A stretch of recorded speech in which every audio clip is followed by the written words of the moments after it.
Hello and welcome to the latest episode of Millennial Money. My name's Lauren and I work for an online personal finance website called Money to the Masses.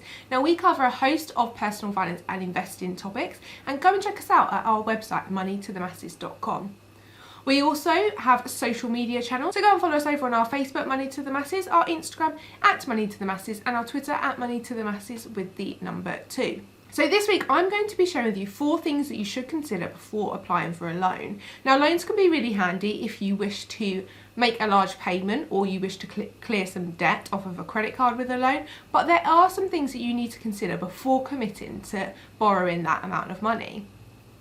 So number 1, you do need to consider if your circumstances are likely to change. Are your finances stable? Is your work going to be making any redundancies in the future? Are you likely at all to lose your job? Are you planning to have any children, or are you planning to get married? All of these things will affect how much income you have and could affect your ability to pay back the loan. So that is definitely something that you need to consider.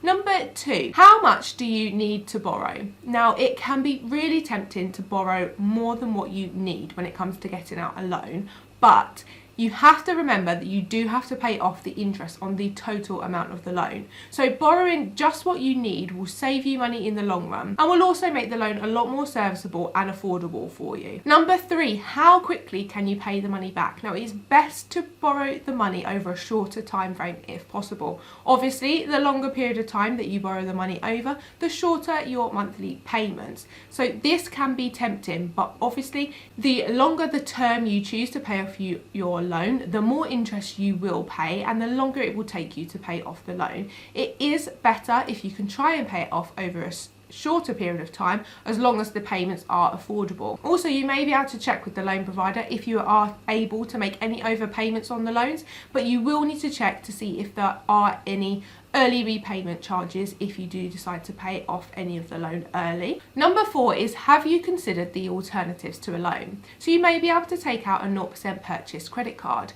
This means that you won't be charged interest over a certain period of time, and it will save you a bit of money in interest in clearing the money that you have borrowed. If you are making a large purchase such as a sofa, is there an opportunity for you to take out a 0% interest-free payment plan with the retailer? This may save you some money rather than taking out a separate loan where you will be charged interest.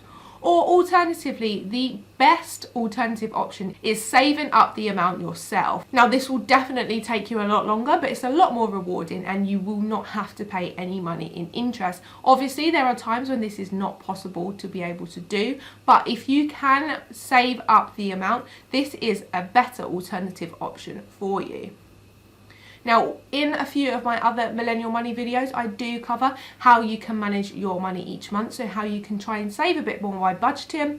There are apps out there that can help you save your money as well, so do go and check those out. So that's it for this week's Millennial Money video. If you have any questions, email me, lauren@moneytothemasses.com. Thank you so much for watching.